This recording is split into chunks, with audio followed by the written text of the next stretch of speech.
A smile can hide horror. Tonight, we unmask the killer clown.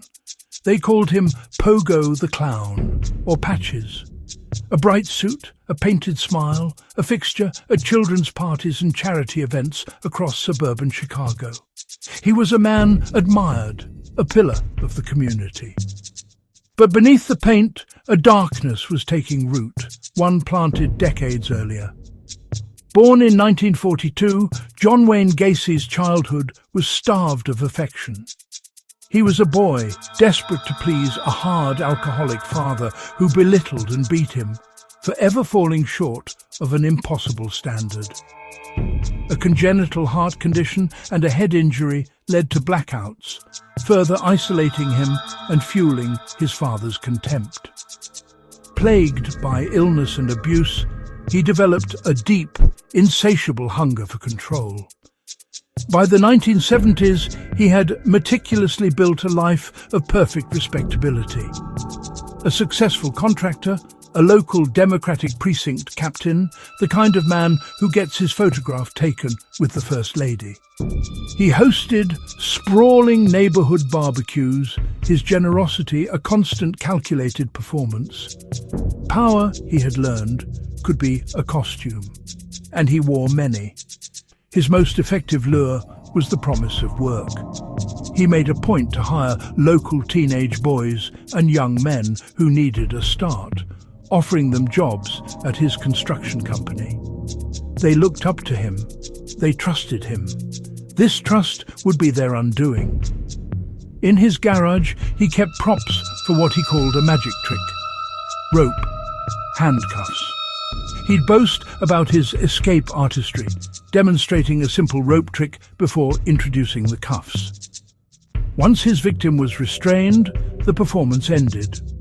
The trick had no audience, and it had no applause. It was an assertion of absolute power. His method was brutal and consistent: strangulation, often using a rope and a stick as a tourniquet, the ultimate act of control. And then the young men began to disappear. One by one, they vanished from the streets of Chicago. Runaways, it was often said, a common enough tragedy in a big city. The disappearances were noted, but rarely connected. All the while, Gacy smiled for cameras, painted on the clown, and shook more hands, his grip firm and reassuring. But at his home on Summerdale Avenue, a secret was seeping out. Neighbors began to note a foul, putrid smell emanating from beneath his house. Damp crawl space, he'd shrug. Problems with the sewers.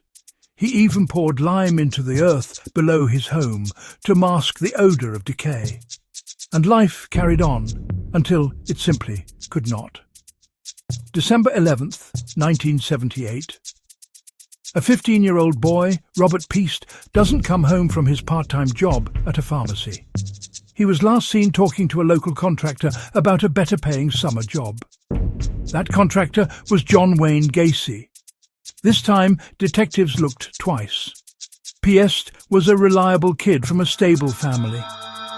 Gacy, with a prior sodomy conviction from 1968, became their prime suspect. His story didn't add up. They placed him under 24-hour surveillance. They secured a search warrant. The initial search revealed little, but a film receipt found in Gacy's trash led them to the pharmacy where Piest worked. The pieces were clicking into place. A second, more thorough warrant was issued. And under the crawl space, in the damp, silent, lime-covered earth, the truth was finally horrifically told. One missing boy became many. Investigators unearthed the remains of 29 young men and boys from his home, some buried in graves so shallow they were almost touching. Gacy confessed, drawing a map for police. More bodies, he admitted, were pulled from the nearby Des Plaines River. The mask was off for good.